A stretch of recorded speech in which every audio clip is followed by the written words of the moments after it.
इतना हूँ, अपने आंतरिक विकास कैसे करें? देखो, आंतरिक विकास के लिए आंतरिक पावर चाहिए। अब हम लोग पावरहीन हो चुके हैं भोगों में। हमारी आंतरिक चिंतन वृत्ति इतनी मलिन हो चुकी है और हम इतने शक्तिहीन हो चुके हैं कि हमारा विचार एक सीमित रह गया है। नहीं? जैसे पशुओं के अंदर भी है बुद्धि, तो उतनी है कि जितना हम छीन झपट के चारा खा ले, जितना हम बस उतना ही, निद्रा भय आहार मैथुन उतना ही है, इसके आगे नहीं विवेक।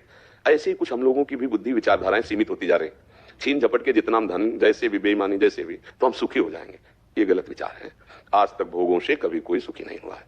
हमारे आंतरिक विचार पुष्ट हो और हमारा ये जीवन भी सुखमय हो और आगे का भी सुखमय हो, उसके लिए भगवान का नाम, नाम श्री हरिवंश नाम बल लहो, अपने मन भाई सब कहो, रहो शरण हरिवंश की। जितना नाम जप करोगे, आप में एक अध्यात्म बल जगेगा, आपकी बुद्धि पवित्र रहेगी, आपका हृदय शांत रहेगा, आपको दूसरों की सेवा करने में सुख मिलेगा। जैसे हमारी बुद्धि मलिन होती है तो दूसरों को लूटने में सुख मिलता है।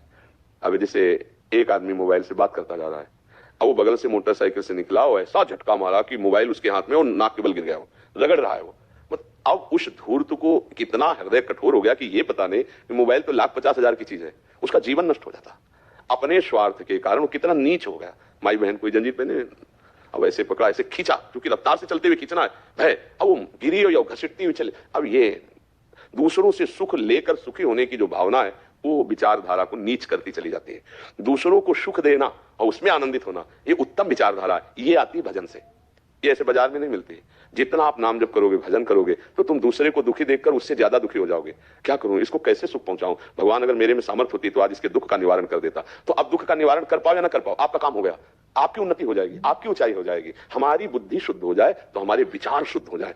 आप आंतरिक की बात तो कर रहे हो ना, तो आंतरिक में विचारों में गंदगी भरी है। बाहर से बहुत साफ सुथरे कपड़े पहने, हमारे विचार इतने गंदे हैं कि कई बार तो हमने कहा भला मनाओ, भगवान ने वैज्ञानिकों को इतनी सामर्थ्य नहीं दी कि हमारे मन की, हमारे हृदय की बात अल्ट्रासाउंड की तरह खिंच जाए। ऐसा नहीं, आज तक कोई मन का अल्ट्रासाउंड करने की मशीन नहीं बनी, नहीं तो बेइज्जती हो जाए, नहीं हो जाए।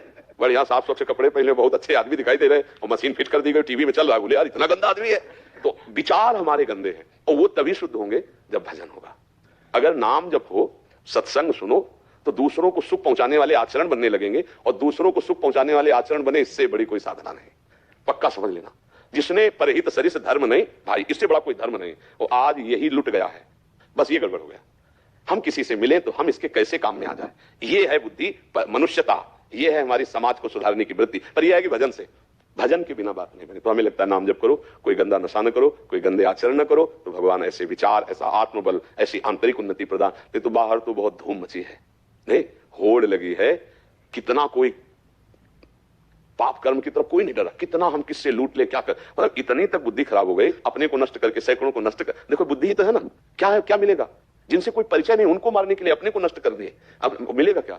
व्यर्थ की बुद्धि। उनको लगता है कि जब शरीर छूटेगा इसके बाद हमारा स्वागत होगा। नहीं नहीं, कर्म जो ये किया ना, ये घोर दंड प्रदान करेगा। पर ये सब ज्ञान आए कहां से?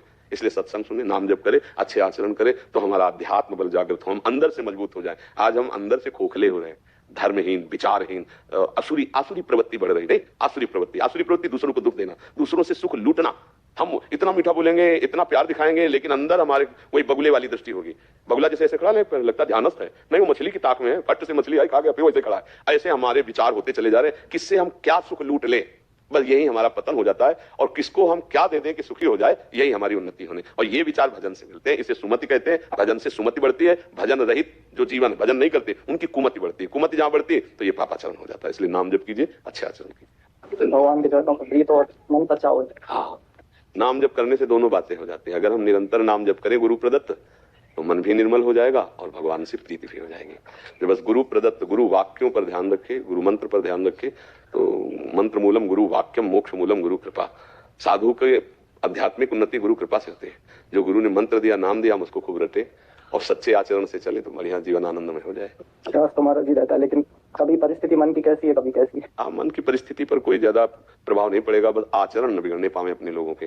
देखो, मन तो कुछ भी सोच सकता है, लेकिन उसकी सोची हुई बात हम अपने आचरण में न लावें, वही आचरण में लावें जो गुरु और हमारे शास्त्र कहते हैं, तो हमारा कुछ नहीं बिगाड़ पाएगा। मन सोचता रहता है, लेकिन बुद्धि के दस्तखत के बिना वो कुछ नहीं कर सकता। जब हमारी बुद्धि मन के अधीन हो जाती है, फिर गड़बड़ हो जाता है। तो गुरुदेव की कृपा से खूब जो नाम मंत्र जपते हैं तो उनकी बुद्धि शुद्ध होती है। तो जब मन कोई धर्म विरुद्ध बात सोचवाता है तो बुद्धि ना कर देती है, बुद्धि भगवान में स्थित होती है, तो मन कुछ बिगाड़ नहीं पाता। खूब नाम जप करें। स्वाति सिंह जी, राधा वल्लभ श्री हरिवंश महाराज जी मेरी कोई संतान नहीं है, परंतु उसकी प्राप्ति के लिए शरीर की माता जी प्राय अलग अलग भगवान के पाठ करने को बोलती है। उनकी प्रसन्नता के लिए मैं कर तो लेती हूँ, पर श्री जी की शरणागत होने के कारण पूर्ण भाव नहीं बन पाता। कहीं श्री जी या अन्य या उन भगवान के प्रति अपराध तो नहीं बन रहा, मतलब अंदर से भाव नहीं रहता। पर कोई और भगवान है नहीं, एक ही है। हाँ, उनको विविध नाम है, विविध रूप है, विविध आराधनाएं हैं। हमारी समझ में तो भक्ति के 3 स्वरूप हैं। एक है वैधि, एक है गौड़ी और एक है अनुरागात्मिका। वैधि भक्ति में शास्त्र विधान के अनुसार भक्ति की जाती है। गौड़ी भक्ति में भगवान की किसी एक नाम रूप की प्रधानता, ऐश्वर्य महिमा भगवान